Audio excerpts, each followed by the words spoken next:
kang lalapit sa akin, ah. O bakit? Bakit parang takot na takot ka sa akin? Ganyan mo ba i-welcome ang mga guest mo? Na-miss pa naman kita.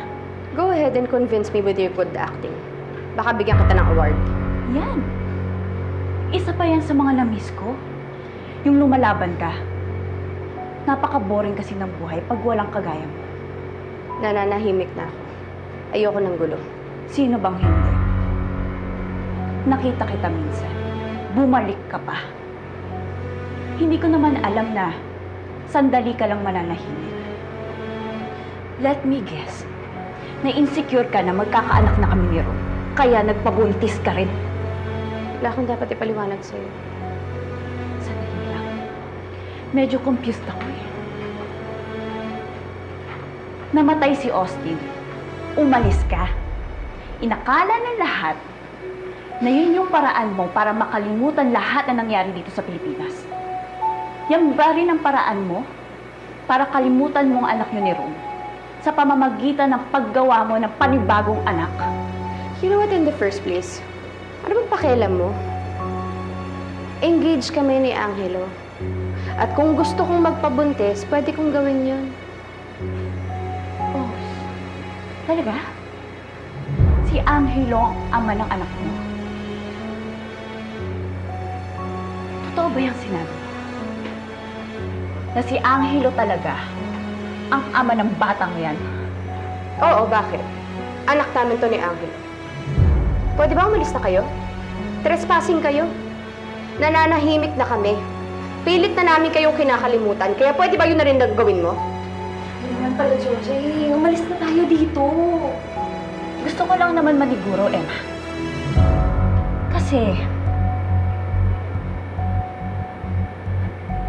sa laki ng tiyan mo, parang imposible naman na sa Singapore ka nabuntis.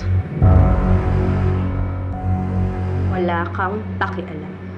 Anak namin to ni Angelo at yun ang totoo. Makakaalis ka na. Naninigurado lang ako. Kasi Emma, to be honest, something tells me na nagsisinungaling ka. Na si Rome ang ama ng dinadala mo. Problema mo yan kung ganyan ka mag-isip. Pero nagsasabi ako ng totoo na anak namin to ni Angelo. Pwede ba? Manahimik ka na.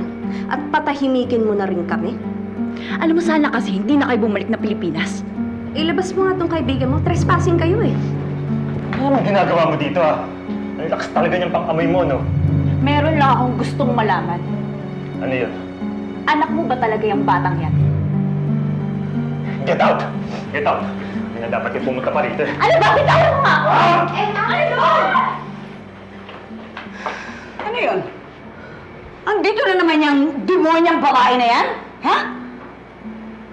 Wala namang gawa sa buo. Nay, huwag ka na maingay. Nakakaya sa mga bisita. Huwag na nang palakihin yung gulo.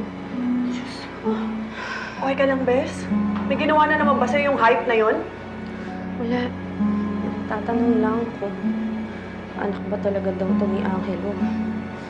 Malamang kinutuban na naman yun, na si Rome yung ama ng dinadala mo. Ano natin pag-usapan? Anak, namumutla ka na. Okay ka ba? Ha? Tingin ako tubig na eh. Alaga, upo ka lang. Sige, napakit ng tubig. Sige, upo ka lang. Sandali lang.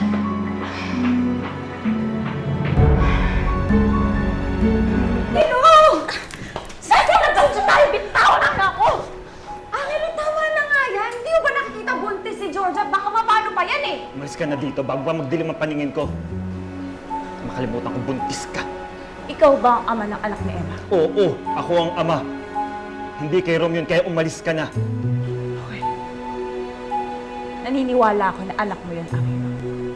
Dahil kung hindi ikaw ang ama at tinanggap mo pa rin si Emma, pagtatawanan talaga kita dahil dyan sa katangahan mo. Oo, katangahan yun. Dahil hindi ko aakuin kung hindi ko yun anak. Kaya umalis ka na.